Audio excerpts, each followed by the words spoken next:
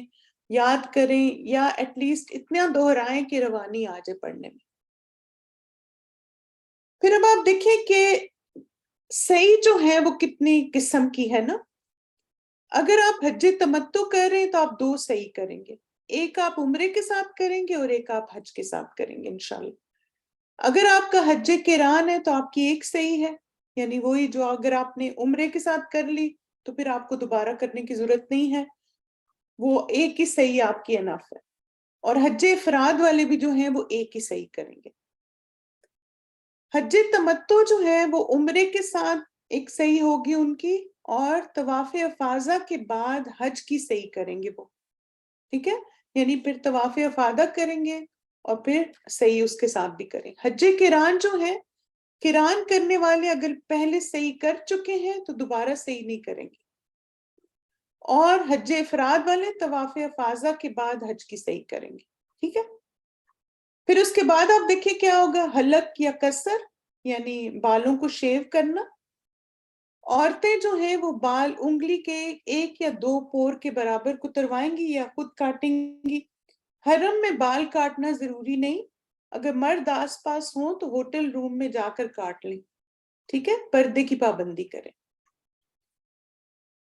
اور پھر آپ دیکھیں کہ اللہ سبحانہ تعالیٰ نے قرآن مجید میں اس بات کا حکم دیا ہے، لَتَدْخُلُنَّ الْمَسْجِدَ الْحَرَامِ إِنْ شَاءَ اللَّهُ آمِنِينَ مُحَلِّقِينَ رُؤُوسَكُمْ وَمُقَصِّرِينَ، کہ اپنے بالوں کو کاٹنے والے یعنی شیو کرنے والے یا ان کو شارٹ کرنے والے۔ پھر نبی صلی اللہ علیہ وسلم نے فرمایا، تمہارا سر منڈوانا تو ہر بال کے بدلے جو تم منڈواتے ہو ایک نیکی لکھی جاتی ہے اور تم سے ایک گناہ مٹا دیا جاتا ہے۔ یعنی بعض بردر کو ہوتا ہے نا کہ وہ کیوں اب حلق کروائیں یا بالڈ ہوں، تو ان سے کہیں کہ ایک ایک بال جو اترے گا نا اس کے بدلے ایک نیکی لکھی جائے گی اور ایک گناہ مٹا دیا جائے گا۔ پھر آپ دیکھیں کہ جب آپ نے جیسے عورتیں بھی بال کاٹیں گی، مرد جیسے حلق یا تقصیر کروائیں گے، اور الحمدللہ بال کاٹنے کے ساتھ ہی آپ کا عمرہ مکمل ہو گیا۔ آپ سب کو بہت بہت مبارک ہو، الحمدللہ۔ اب یہ ہے کہ حج کا طریقہ کیا ہے، دوبارہ سے دیکھ لیتے ہیں۔ حج کے 4 ارکان ہیں، احرام، وقوف عرفہ، طواف افاضہ اور سعی۔ اب یہ کہ آپ دیکھیں کہ حج کا آغاز جو ہے نا وہ 8 ذی الحج یعنی یوم الترویہ سے ہوگا، یعنی اب دیکھیں کہ ڈیپینڈ کرتا ہے کہ آپ کا سٹے کتنا ہے۔ یوزلی حج تمتع کے بعد جو ہیں کچھ دن مکہ میں آپ قیام کرتے ہیں، حرم میں آپ نمازیں وغیرہ پڑھتے ہیں، اور پھر اس کے بعد 8 ذی الحج کو آپ اپنے ہوٹل سے حج کا احرام پہن کے یا جہاں بھی آپ سٹے کر رہے ہیں، کچھ لوگ ہوٹل میں سٹے کرتے ہیں، کچھ لوگ عزیزیہ میں سٹے کرتے ہیں، تو بہرحال جہاں بھی آپ ہیں تو یہ ڈیٹ آپ نے یاد رکھنی، اور وہ کیا ہے، 8 ذی الحج۔ اس کو یوم الترویہ بھی کہتے ہیں کیونکہ اس دن آپ دیکھیں کہ عرب جو ہیں وہ اونٹوں پر چونکہ سفر کرتے تھے تو ان کو پانی پلاتے تھے، تو اس کو یوم ترویہ اس لیے کہتے ہیں۔ تو یوم ترویہ سے ایک دن پہلے حج کے مناسک دہرانا، ایک دفعہ ساری باتوں کو نا فریش اپ کر لیں، جیسے حج بیت اللہ اگر آپ کے پاس بک ہے ایک دفعہ ساری کتاب دوبارہ دہرا لیں تاکہ چیزیں فریش اپ ہو جائیں دماغ میں، نا کچھ بھولیں نہ۔ حج تمتع کرنے والوں کا غسل کر کے احرام باندھنا۔ اب آپ 8 ذی الحج کو چونکہ آپ نے حج تمتع کرنا ہے، احرام آپ نے کھول دیا تھا عمرہ کرنے کے بعد، تو اب آپ دوبارہ احرام باندھیں گے اپنے ہوٹل سے۔ وقت سے پہلے احرام نہ باندھنا، یعنی آپ نے 8 ذی الحج کو ہی باندھنا ہے، اس سے پہلے نہیں۔ پھر لبیک حجن کہہ کر حج کی نیت کرنا۔ حج قران والے جو ہیں وہ نیت نہیں کریں گے کیونکہ ان کا احرام وہی ہے نا، تو وہ تو بس سیدھے وہیں سے منا چلے جائیں گے۔ لیکن جو حج تمتع والے، ہم موسٹلی یہاں سے جو جاتے ہیں ان کا حج تمتع ہوتا ہے، تو ہم 8 ذی الحج کو احرام باندھیں گے اور پھر ہم لبیک حجن یہ دعا مانگیں گے، پھر حج کی نیت کریں گے، اور پھر اس کے بعد یہ دعا بھی مانگیں گے، اللہم حجۃ لا ریاء فیہا ولا سمعہ، کہ اللہ میں آپ کے لیے حج کر رہی ہوں، اس میں کوئی ریاکاری نہ ہو اور نہ ہی کوئی دکھاوا ہو۔ پھر اس کے بعد احرام پہنتے ہی تلبیہ کہنا، پھر اب آپ تلبیہ پڑھنا شروع کر دیں گے، ٹھیک ہے۔ لبیک اللہم لبیک لبیک لا شریک لک لبیک ان الحمد والنعمت لک والملک لا شریک لک. پھر حائضہ عورت کا بھی نیت کرنا، یعنی اگر آپ 8 ذی الحج کو آپ کے پیریڈز ہیں تو کوئی بات نہیں، آپ پھر بھی نیت کریں گی حج کی، کیونکہ آپ سارے مناسک ادا کر سکتی ہیں سوائے طواف اور سعی کے. ٹھیک ہے، تو حیض اور نفاس والی عورتیں بھی حج کی نیت کریں گی. پھر مکہ سے مینا ظہر سے پہلے پہنچنا، یوزلی گروپ کا اسکیجول اسی طرح سے ہی ہوتا ہے کہ ہم مینا میں ظہر سے پہلے پہنچ جاتے ہیں. 5 نمازیں قصر کر کے پڑھیں، یعنی آپ دیکھیں نمازیں آپ جمع نہیں کریں گے لیکن قصر کریں گے. جیسے قصر کا کیا مطلب ہے کہ آپ ظہر کے 2 فرض پڑھیں گے، پھر جب عصر کی اذان ہوگی تو عصر کے 2 فرض پڑھیں گے، مغرب کی اذان ہوگی تو 3 فرض پڑھیں گے، عشاء کی اذان ہوگی تو 2 فرض، اور اس کے بعد جتنے بھی آپ وتر پڑھتے ہیں 1 یا 3. ٹھیک ہے، تو اس میں جمع نہیں کریں گے لیکن قصر کریں گے. اور کیوں کریں گے؟ کیونکہ نبی صلی اللہ علیہ وسلم نے قصر کیا تھا. پھر وہ رات ہم 8 ذی الحج کی مینا میں گزاریں گے. مینا میں منظم انداز میں بیٹھنا یہ بڑا امپورٹنٹ ہے، کیونکہ آپ دیکھیں جب آپ مینا میں پہنچتے ہیں نا تو ظاہر ہے پورا گروپ ہوتا ہے، بہت سارے گروپس ہوتے ہیں. اب یہ ہے کہ لوگوں کو جلدی ہوتی کہ جا کے ان کو بیڈ بہت اچھا سا مل جائے ٹینٹ میں، اور اتنی دھکم پیل اور بہت ہی کیوس لوگ مچاتے ہیں. تو آپ نے بہت سکون اور اطمینان سے رہنا. انشاءاللہ آپ کو سب سے اچھا سپاٹ ملے گا، سب سے اچھی جگہ ملے گی. جو صبر اور تحمل کر کے فائدہ ہوتا ہے نا وہ بھگدڑ میں نہیں ہوتا. ٹھیک ہے، تو آرام سے ایک لائن بنا کے اور طریقے سے جانے کی کوشش کریں اور دوسروں کو بھی اس بات کی تعلیم دیں. ٹھیک ہے، تو الحمدللہ ہمارا حج جو ہے وہ سٹارٹ ہو گیا. الحمدللہ آج ہم یہیں پہ اس کو کنکلوڈ کریں گے. حج کے جو 2 امپورٹنٹ پارٹس تھے وہ آج ہم نے کور کر لیے. جیسے اللہ کا شکر ہے ہم نے حج کا رکن جو احرام تھا وہ بھی کر لیا، اس کے ساتھ ساتھ ہم نے عمرہ بھی کر لیا. اور پھر اب ہم مینا میں پہنچ کے اب انشاءاللہ کل جو حج کے باقی جو ارکان اور واجبات ہیں وہ پھر کل ہم مکمل کریں گے. کل مینلی ہم 9 ذی الحج سے یعنی عرفہ کے دن سے سٹارٹ کریں گے، اور پھر اس کے بعد عرفہ میں آپ کیا کیا کریں، پھر اس کے بعد 10 ذی الحج کو آپ کیا کریں، پھر 11 12 13 اسی طرح سیکوینس میں ہم پورا حج اپنا کمپلیٹ کریں گے. ٹھیک ہے، اوکے مائی ڈیئر اسٹوڈنٹس، جزاکم اللہ خیرن کثیرا، بارک اللہ فیکم، سبحانک اللہم و بحمدک، اشہد ان لا الہ الا انت، استغفرک و اتوب الیک. السلام علیکم ورحمۃ اللہ وبرکاتہ.